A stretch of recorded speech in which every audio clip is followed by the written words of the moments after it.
Welcome back to Storychaser, the podcast that uncovers the powerful human stories that too often go untold. I'm your host, Tara Ruff. There's a particular kind of courage required to stand up when the world is telling you to sit down, to speak when you've been told your voice is a threat, or to fight for your community when that fight itself makes you a target. Zahra Billoo has dedicated her entire career to doing exactly that. As the executive director of the Council on American-Islamic Relations in the San Francisco Bay Area office, the oldest CAIR chapter in the country, Zahra has built one of the most formidable Muslim civil rights organizations in America. Under her leadership, the office has grown sixfold. She's taken on the Department of Justice, major corporations, and President Trump himself, fighting for Muslim civil rights both inside courtrooms and in the streets. In 2017, when President Trump signed what he himself called a Muslim ban, barring people from several Muslim-majority countries from entering the United States, Zahra didn't just speak out. She sued. She campaigned. She stood on stages at the Women's March on Washington, and she went toe-to-toe with the federal government. Today, CAIR handles everything from FBI interviews to employment discrimination, everything from illegal ICE detainment to hate crimes. They're in schools teaching kids their rights. They're in courtrooms defending those rights, and they're doing it at a moment when the numbers tell a devastating story. 2024 saw the highest number of civil rights complaints against Muslims in CAIR's 30-year history. But here's what's grown. A generation of Muslim Americans who refuse to be silent, who refuse to keep their heads down, who are reshaping what it means to be Muslim in America, not by hiding, but by showing up. Zahra Billoo is at the front lines of that transformation. So Zahra, thank you so much for joining me here today. Thank you so much for having me, Tara. That's such a generous introduction, and I appreciate that. I was like, oh wow, it's been a long time since we've been doing this work. It's your life, right? So it has to be said correctly. But I wanted to start with you a bit. Before, you were taking on presidents and corporations, you were pursuing your JD at UCSF.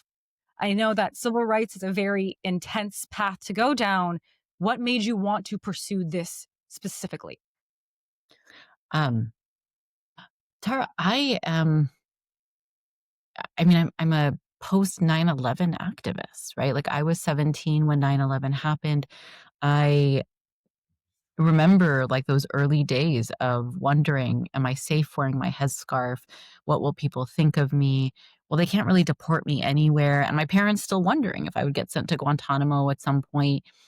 I used to wear a little pin on my backpack, and this is like my earliest days of activism. And it said, if you're not outraged, you're not paying attention. And I carry that quote with me now more than 2 decades later. But that is for someone like me whose parents came to the United States seeking opportunities they did not have in Pakistan in the 70s, who prioritized my education, my religious identity, and like my integration into America. Like I would tell people like we didn't have the money to travel back to Pakistan every year the way some families do. We would road trip across America. Like we would drive from Los Angeles to Calgary, and every state in between is a state I have visited. We drove from Los Angeles to Florida, and that was who I was. And then all of a sudden, do I belong? Am I safe? What do I do?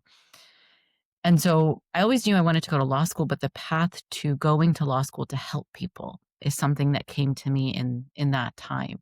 I moved to San Francisco to go to, it was called UC Hastings at the time, but he was a horrible racist. And so it's been renamed UC Law San Francisco. I went to law school in San Francisco at UC Law and immediately found a home at CAIR. I had interned before, I had volunteered before, and when I graduated from law school, I thought I would be a traditional lawyer. And they said, well, we need an executive director. And I needed a job.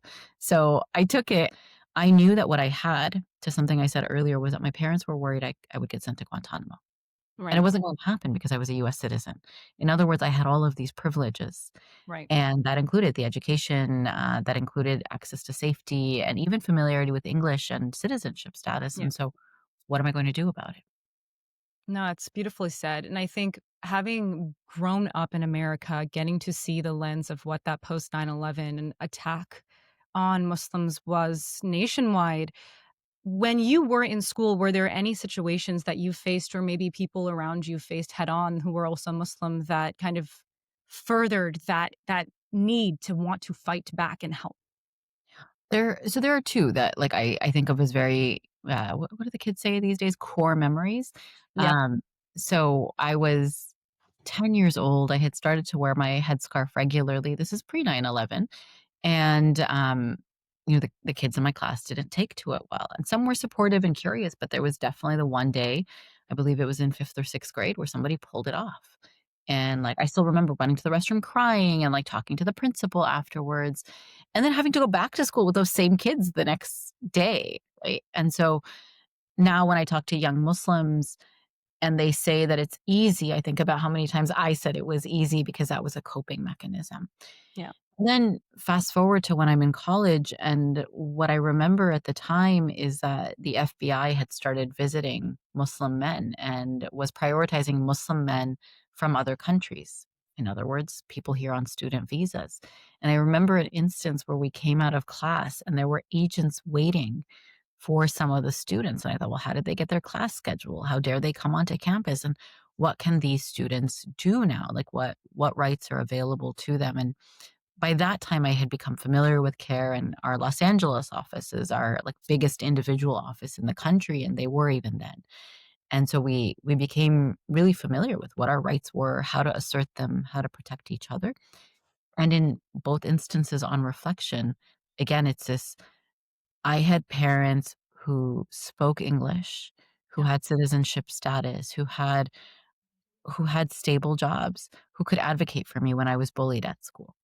And then in college, I had my voice. Again, I had documentation. I wasn't from a country that was immediately being targeted. And interestingly, this is one of those areas of practice where I'm more privileged as a woman than as a man because I'm not treated as suspect, right? I'm a Mm. victim until proven innocent in many cases. I'm oppressed until proven innocent in many cases. And so in both of these instances, I had these privileges that still made my experience smoother or more straightforward to resolve than others. It's interesting that you say your first encounter was at 10 years old, pre 9/11, because the numbers that CARE is putting out right now nationally, the 2024 numbers, having those be the worst year on record, having hate crimes back at post 9/11 levels. From your perspective, especially having faced it on the side of, wow, we're right back to where things were at the worst time in American history. What are the kinds of stories and what are the kinds of cases some of these clients are bringing into CARE and bringing into your office? You know, it's it's disappointing, but not surprising, and for me, what's been really important is to put this in the broader conversation about American history, that when our country dehumanizes people elsewhere, that violence doesn't stop at our shores, it comes here as well. And one of the first groups, of course, we learned from post 9/11 were Japanese Americans who said, "Wait a second, right? Like, this is we know what's going to happen because when we bomb Japan, we incarcerate, imprison Japanese Americans here. When we write a blank check to Israel to kill Palestinians, we're going to dehumanize Palestinians here as well as the people who are connected to them." Among the things we've seen is, as innocent as, like, young kids wearing T-shirts with, like, the watermelon symbol, Right. being told, "Oh, you're being anti-Semitic," right? Like, that's the, like, "Wait, what? For putting up a watermelon symbol on my T-shirt?" Right? And by the way, our advice to those students and families has been wash the shirt and wear it again. The school is not allowed to silence, right, your speech rights. The school is weaponizing anti-Semitism to silence your advocacy for Palestine. And so those are like the innocent ones, right? But we had a Yeah. really violent one a couple of, like, maybe 2, 3 weeks ago. Some of you in your communities, like, may have seen, like, there are people who get on overpasses and, like, they'll hold up banners for Palestine and they'll wave flags, and we love seeing that when we're driving. And so we've had a number of, like, local grassroots groups that have been doing that for 2 years now, and they've, in numerous instances, been confronted by people who are yelling things at them, who are assaulting them. But a couple of weeks ago, one group was approached by a man who had a knife and a flashlight, and he was violent with them. At least one person went to the hospital for emergency care, and they're fine now. And they went back out a couple of days later, and their group has grown in solidarity. But we're seeing sort of both extremes, right? Like, nefarious but nonviolent attempts to silence speech, as well as, like, straight up violence, right? People who see Islam, Muslims, also Palestinians, and advocacy for Palestine. And here we like make a distinction between anti-Muslim sentiment and anti-Palestinian racism, which is sometimes overlapping but still different. Who are willing to act out in violence. We've heard from people who have been fired from just about every major tech corporation, every major medical corporation. People have faced censorship, repression, and doxing at university campuses. I mean, I could go on, but there has been so much. And now, with the Trump administration in office, we've also seen the weaponization of immigration law to target Muslims as well as Palestine activists and their allies. And it's heartbreaking, but maybe also a moment in which we connect the dots to say that the onset of authoritarianism is a threat to all of us, and that Islamophobia and anti Palestinian racism at an interpersonal level are frightening, but at a systemic level are devastating and are setting our country back. The fact that this is touching immigration now as well. Not only is freedom of speech under attack when it comes to who's the one saying it, but you've worked very closely on the Sami Hamdi case. And obviously, that is one that's been in the headlines. You know, he was detained by ICE for over 2 weeks, just having spoken at a CAIR Sacramento gala and then arrested.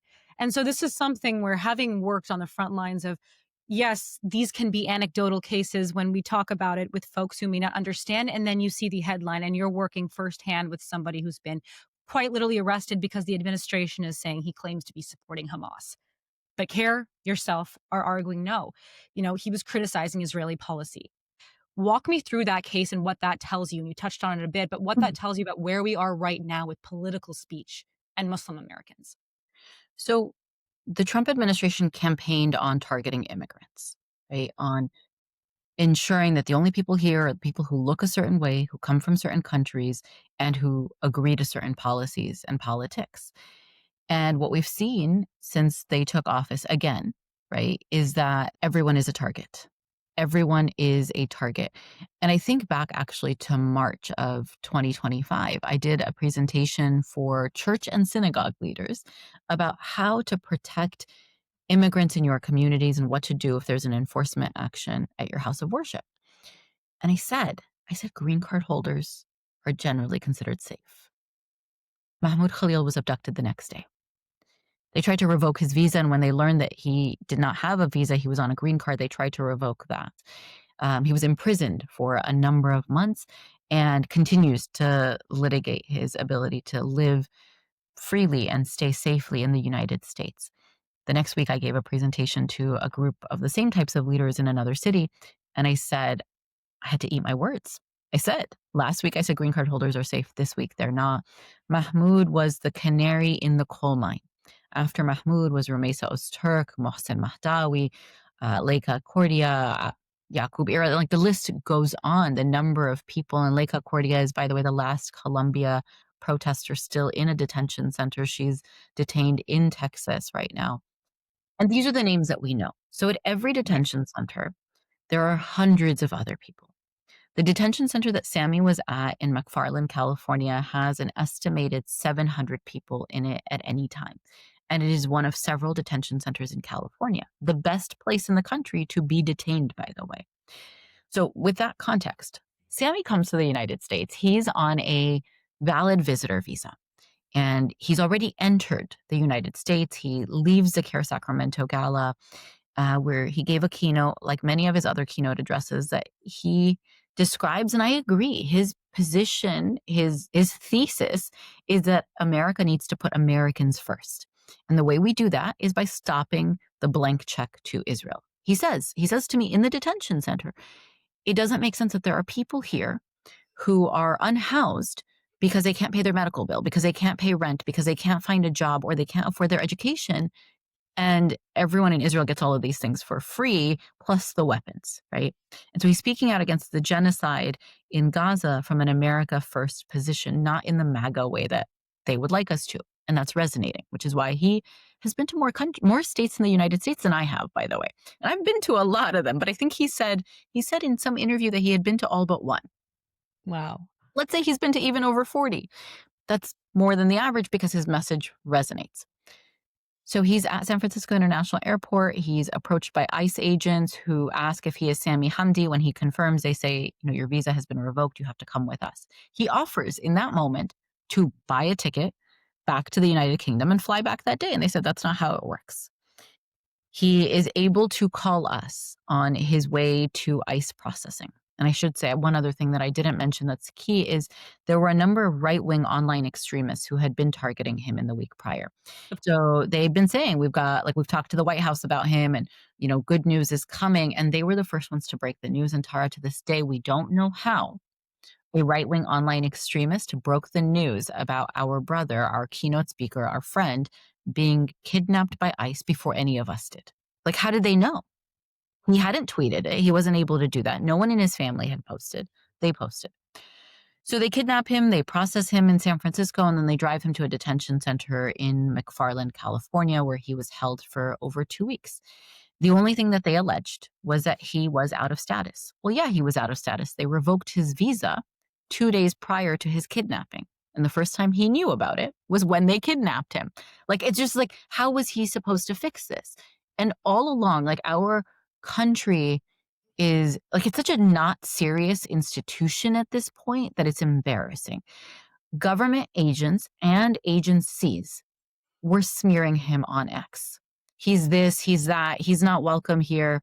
Okay, well, if he's not welcome here, he offered to leave and you didn't just let him leave. But also, if he is all of those things, allege it in court. In front of the immigration judge, all they said was he was out of status. So where the actual standard of evidence is real and matters, not X or Twitter or Insta or whatever, they couldn't bring anything. And so for anyone who's never had someone in their life kidnapped, I don't wish it on them. But there's, the first day you're just like, where are they? Because you don't know. They just go offline all of a sudden. Now you're in the ICE detainee Right. locator, you're hoping you can get someone to tell you something. We found him. We visited him the next day. And McFarland, California, for people who are not aware, is literally in the middle of nowhere, California. And so they put these detention centers in places that are impossible to reach because that's how you isolate people, right? On the first day, we left Orange County at 10 a.m. And I got back home to Southern California after midnight because you got to go in, you got to wait, you got to hope the agents are going to let you in. Then you have to deal with more paper. So it's how, right? Who actually has these resources on a regular basis? We were worried they were going to move him because this is another thing that they do, is that they move people from one state to another to move them further away from their legal teams, to move them further away from their families. And so we immediately went to court. We filed a temporary restraining order. The court agreed. They said, look, there's a clear issue. And we said there's a clear difference between what the government is saying online and what the government is saying on the papers, which makes us worry that they're going to do something like move him. The court said you can't move him. We also said he's being impermissibly detained. He's being targeted for his First Amendment activity. The government said not, this is the reason we're detaining him or he's this horrible person. No, they said the court doesn't have the power to decide this. That was all they had. The court disagreed. The court said, yes, we do. In the middle of all of this, the government came and said, well, what if you just agree to leave? I was like, so you have nothing. You have nothing. And you've just been holding this man and so many others, right, for no reason. In the middle, it's just, and there's so many layers to it, Tara. I could go on and on, but he had a medical emergency one day and it took more than 5 hours for on-site medical professionals to check on him. He only got better when another detainee gave him medicine. He could call and text his family, but it was at his expense, right? I remember somebody told me each text message is 25 cents.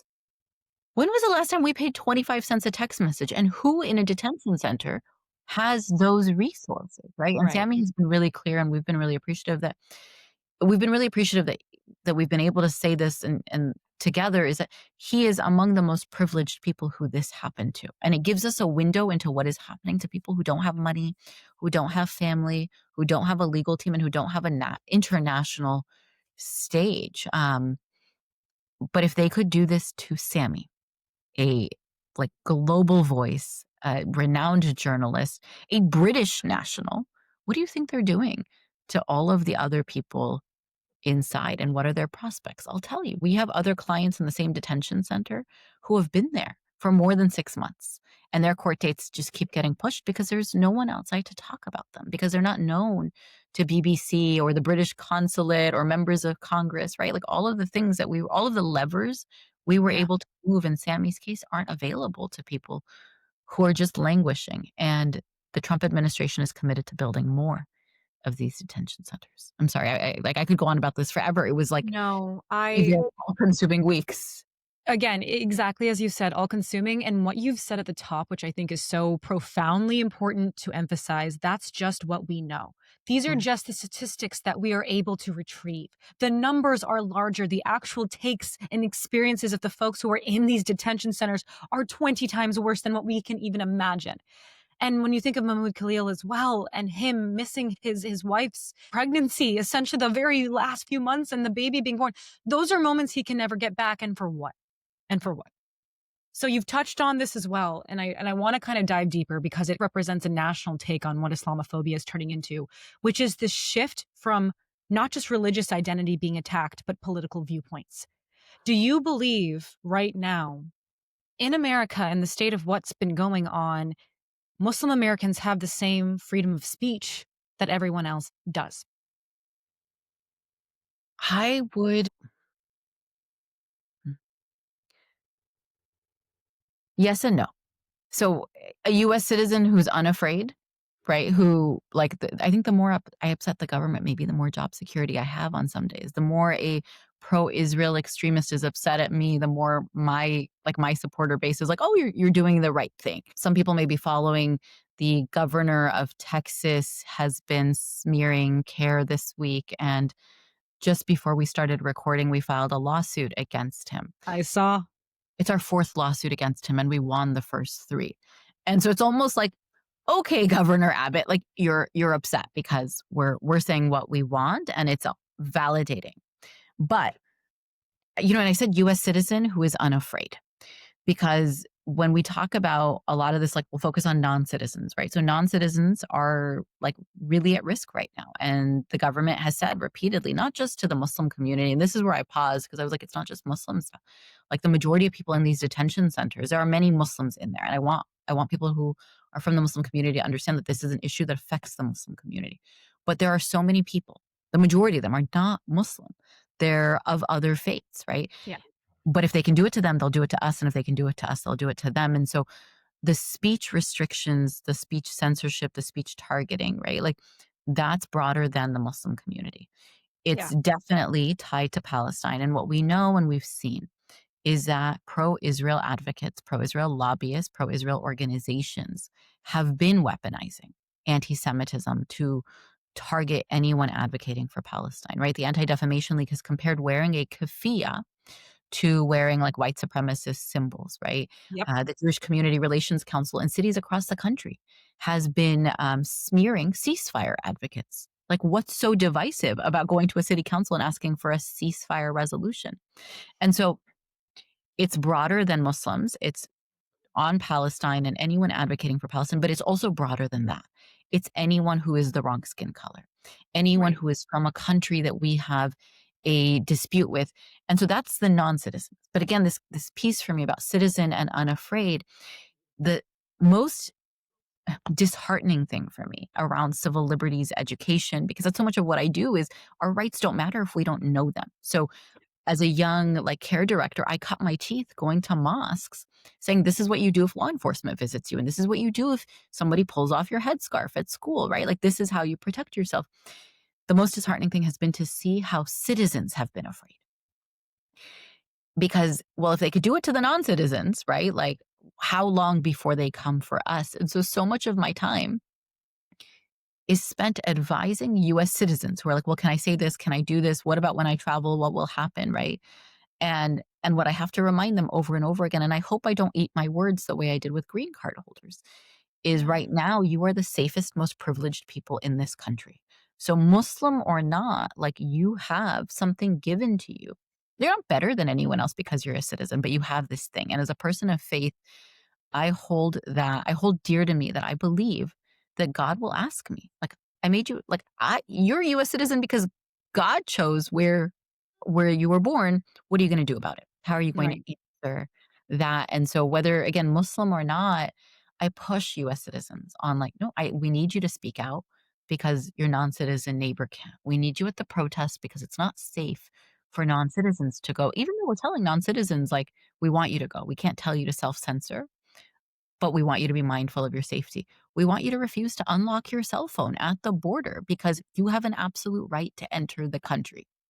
Worst case scenario, they're gonna take away your iPhone 16 and you're gonna go buy a 17. Like, for many people, and I don't mean to Mhm. make light of how expensive iPhones are, but that's the privilege, and so it's just it's our speech rights are under attack. The administration has been clear and unapologetic about their intentions to do that. But I would say that for US citizens, we still have them, and we need to keep using them because if we don't, they will succeed.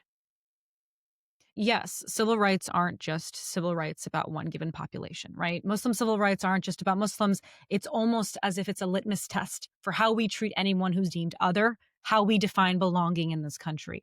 And so when you look at the mayoral candidacy, right, the mayoral debate in New York City, Zohran Mamdani, he is an immigrant, but he is also an American. He is a Muslim man, but he is now, president or mayor, maybe president one Presidents, day. right. I'm here for Maybe it. president one day, but mayor-elect of the largest cities in the country. The way he was attacked during his campaign, not just by one-off politicians, but the president of the United States threatening to deport him.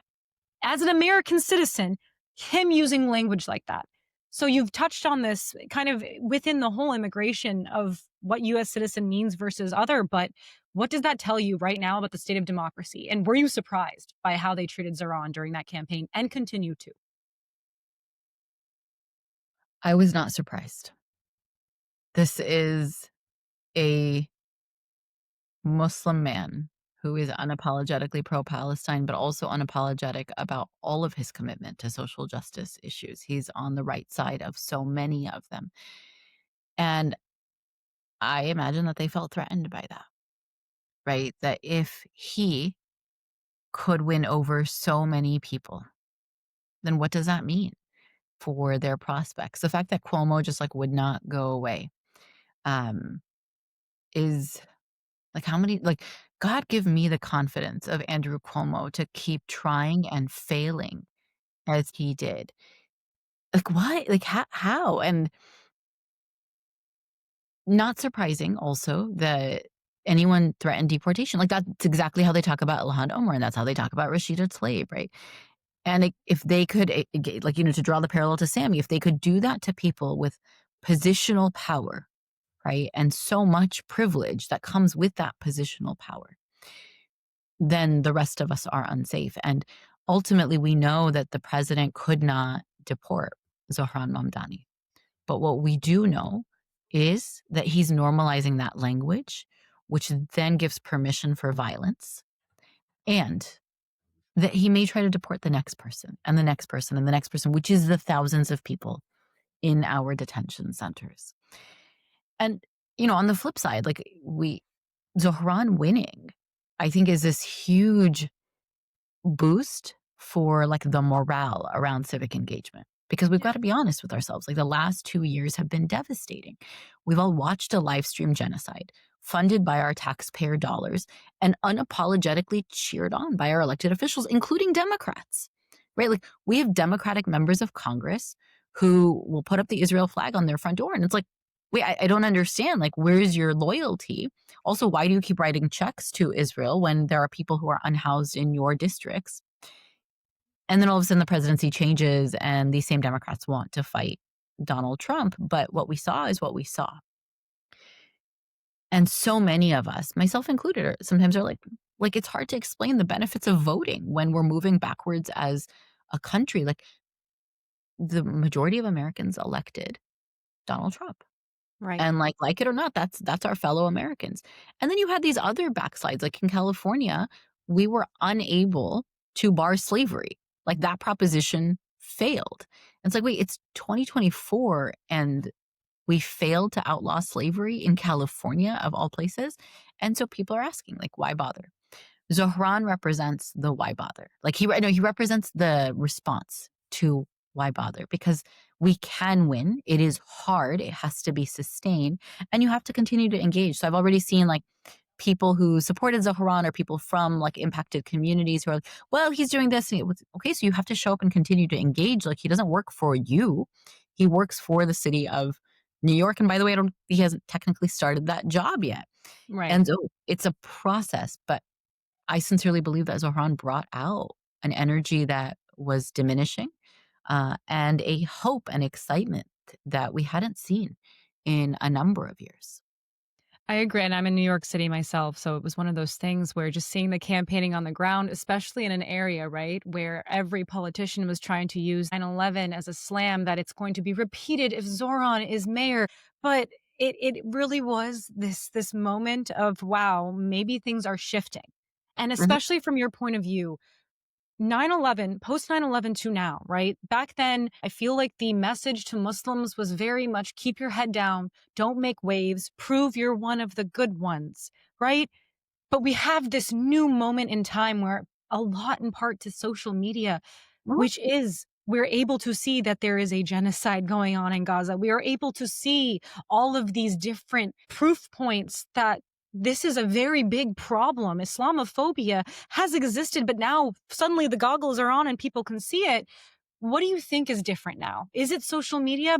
Is it just the younger generation of Muslims being a lot more emboldened to speak out?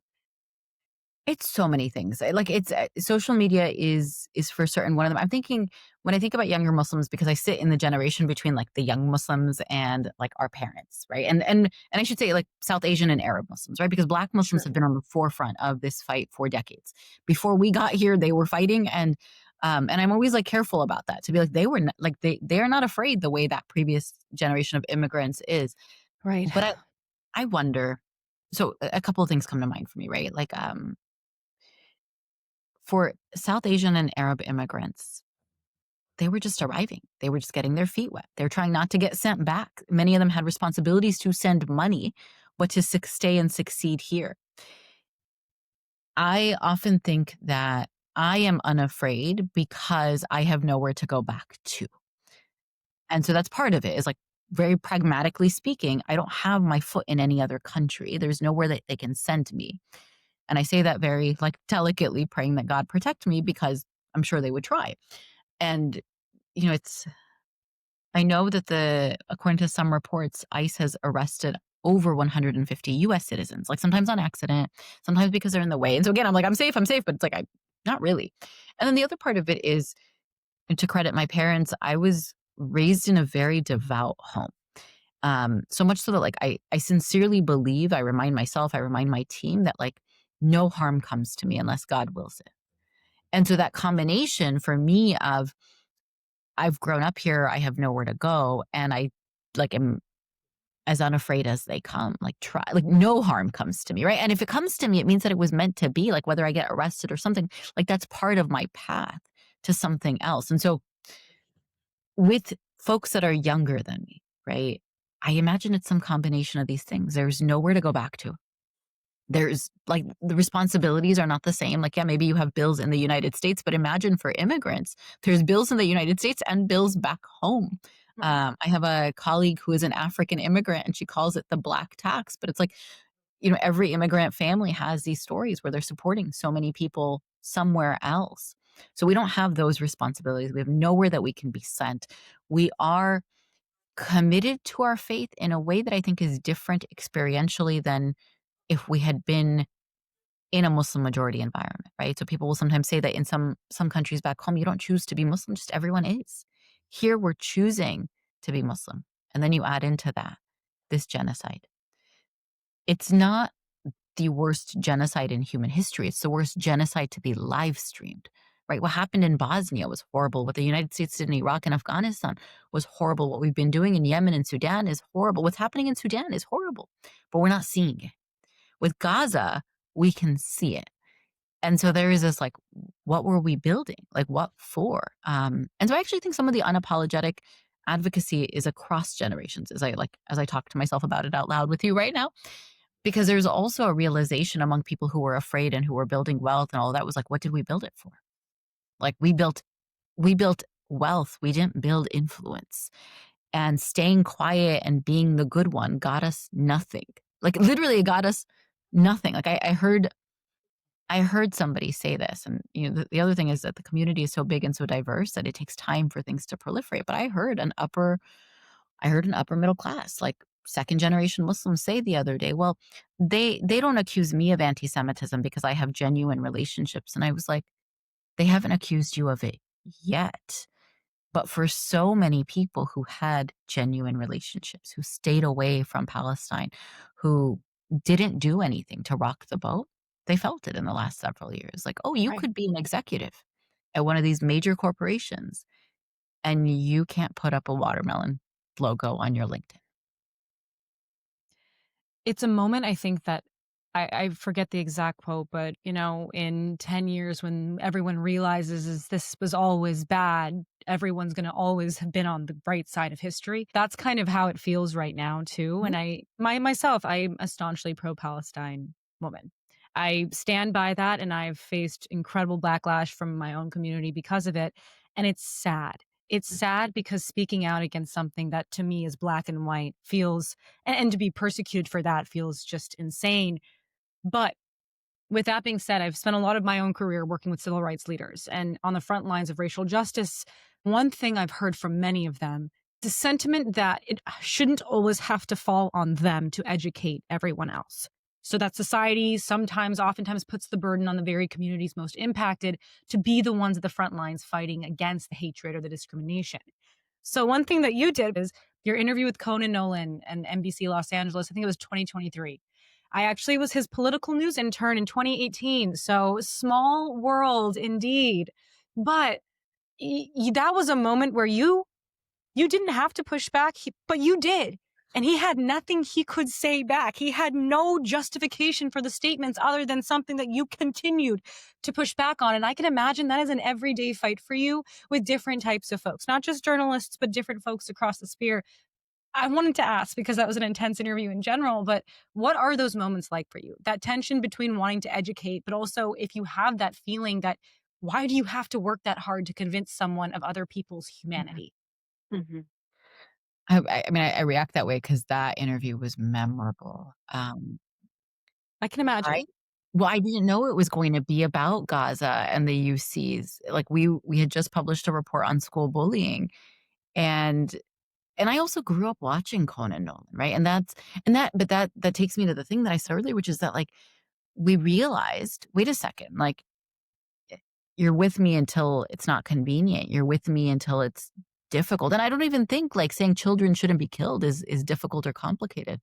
But I don't know what overtook me in that interview. Like, I was it's funny 'cause I do a lot of media interviews, and I hesitate to say this for how it'll sound, but I was impressed with myself for that one. It's still one of my favorites. When we're speaking to media, it's important to remember that the anchor is not the audience. NBC Los Angeles' audience is the audience, and I was thinking, well, that was on in our homes growing up in Los Angeles, and so I'm talking to all of those households, right? And Right. so the question of it's exhausting to have to do the education, and I'm not Palestinian, I'm an ally, and so my responsibility in this moment is to follow the lead of Palestinians, right? Because they are the experts on this, and then to do what's needed, and to understand that I am emotionally exhausted, but not at all a fraction of what a Palestinian is experiencing. I am at risk, but not at all a fraction of what, like, immigrants or Palestinians or other people in different settings may be experiencing. And so, what am I going to do with my privilege? Now, with that said, I would suggest that the priority for who we talk to, who we need to convince, who we need to bring along is not the Conan Nolans or the Fox News anchors or the Truth Social people. And it's been interesting, right? Because some of those people are moving on their own. Like, I cannot believe I would have never imagined a day in which, like, Candace Owens and Tucker Carlson are getting it right on Palestine. Like, I'm still, like, not comfortable sharing their content, but I've been watching to see the movement, right? Marjorie Taylor Greene. Who would have thought Marjorie Taylor Greene? And again, I'm not comfortable endorsing her content because she's still a white supremacist, right? Candace Owens is still all things wrong. Tucker Carlson is still right wing MAGA. Like, but they're moving on their own. So they're not my priority, right? Like, let them reach their audience. My priority is my fellow Americans Yeah. who Sammy reminded us of this a lot when we were working with him, she was like, "When our fellow Americans hear the truth, they understand and they agree." And that's what the government doesn't want us to be effective in. And that's what makes it so scary is that if our fellow Americans, fellow people move on these questions, authoritarianism will be halted. And so I'm not trying to reach the right wing. Like it's our neighbors, it's our friends, it's our coworkers. At the beginning of the genocide, there was this like cute thing that was on. I feel so silly to be like the cute thing when the genocide began. But there was this cute thing on TikTok where people would like go to a coffee shop and like they'd put their name down as Free Palestine for their drink, and you'd get so excited when the barista would yell out Free Palestine. And I Right. did it because why not? And there were baristas that loved it, and so it's like it's that. So do we have to explain ourselves often? Yes. Is it exhausting? Yes. Do I wish we didn't have to? Yes. And people only know what we tell them. And so this is a part of the work that is important. It's also a part of the work that allies can carry, right? Allies can assist with carrying. So again, I'm not an expert on Palestine. I'm not Palestinian. I don't have that lived experience. But if I can challenge an anti-Palestinian racist, then it's my responsibility to do so. And you did. I'm telling you, having worked in behind the scenes with that man specifically, I could tell, and he's not stumped often. You stumped him. He didn't have anything to say because you were just presenting facts. And I think, I'm a former journalist myself. It's one of those things where, yes, your point that you're not speaking to that journalist, you're speaking to the thousands, if not millions of people who are watching who don't know any better, or who just have been fed such a different narrative their whole lives.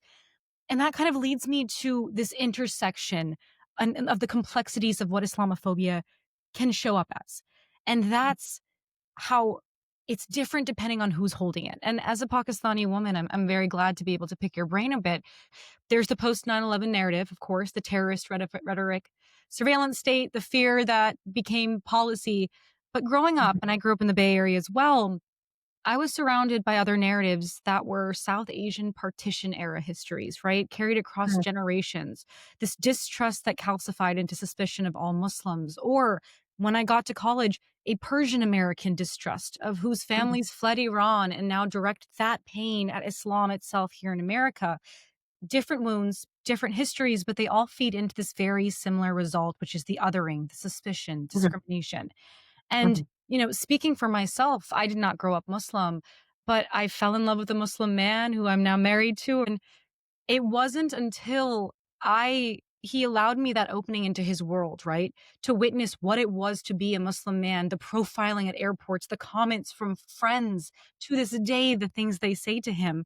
The weight of that always being seen as other and representing an entire religion. My question is, having been in your role as a Pakistani woman in America, but also representing so many different facets of what Islam is in this executive director role, how do you keep fighting for or believing that people can unlearn what they think is justified based off their own histories, with Islam?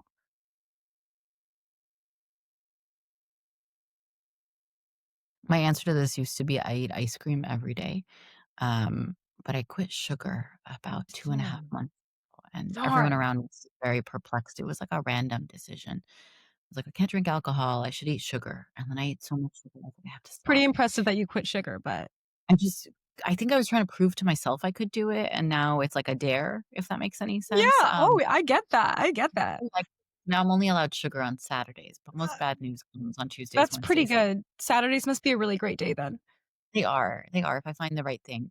Um, so there it's I would say it's 2 things, right? Like, one is I remind myself that my faith and history both teach me that this is a long arc and that these efforts are generational. Whether we're talking about Palestine or slavery or Japanese incarceration or nuclear proliferation or climate, like all of them are generational. In other words, they will take generations to overcome. And because I believe in an afterlife, I also believe that some things aren't going to be resolved here. Yeah. I imagine when Israeli occupation forces members show up on the Day of Judgment, it's going to be a sight to see. And so that keeps me going, is to know that justice and the outcome is not in my hands. What's in my hands is what I can do about it. And what I can do about it is show up and fight and advocate and put my privilege on the line. That's what I'm tasked with. Like, from a faith perspective, from a citizenship perspective, like, that's my responsibility. But some of these outcomes, I hope to see. Yeah. I don't know that I will. And there are still wins that we get to see that I think give us hope and faith, right? That's Zohran Mamdani winning while Sami Hamdi is in a detention center in California. And then it's seeing Yeah. Sami free and walking onto a plane to the United Kingdom, knowing, again, like, we're not going to win every fight. There are still hundreds of people in that same detention center who their future is unknown. And so it's both. I think it's like, I wish I could say it were just the prospect of the future, it's just the prospect of the afterlife. No, but I'm human and this is depressing and I need to win sometimes, and we do, and once in a while we get these wins and we're reminded that, like, we just have to keep working. We have to do our part, and some people will say, like, "I wanna be able to tell my grandchildren I was on the right side of this." I also wanna be able to tell my Lord and Creator, like, "You gave me these blessings, and this is what I did." Yeah. Right? Like, the outcome was with you, God. The outcome may come later, but I did everything. And so, absent ice cream every day, I have faith. I love that.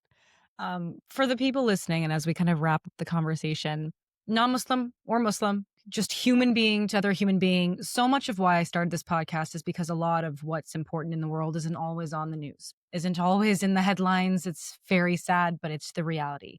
So if you could put one underrepresented, underreported, any type of story on the front page tomorrow, what would it be and why?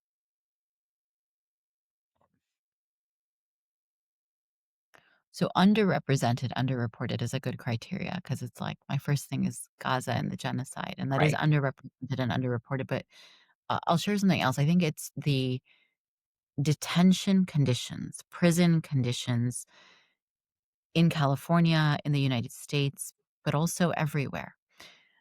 There's a lot of attention on ICE kidnappings, on Israeli occupation forces kidnappings, there's a lot of attention on the, "Oh my god, somebody got kidnapped," and then they get locked up and we forget about them. And the stories we've heard from detention centers in California include, right, like, they're not getting fed, they're not getting housed, you can't get medical attention, you've got 1 toilet to 15 men that's out in the open, and those are the good stories. By good, I mean, like, those are the milder stories. There's a detention center in California, in the Bay Area, a women's prison in Dublin that was closed. ICE is trying to reopen. It was most famous for how many female prisoners were being raped by staff. And we are, at a time when there's just so much news coming out about sexual violence against Palestinian prisoners.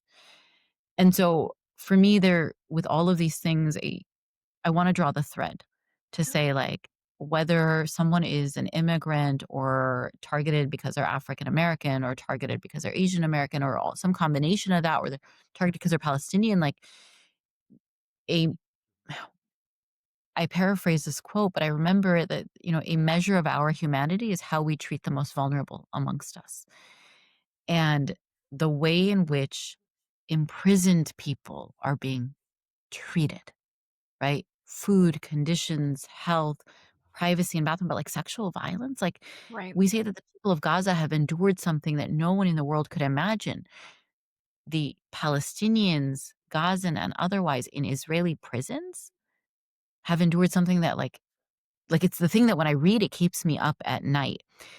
And if they can do that there with US tax dollars, then it should be no surprise.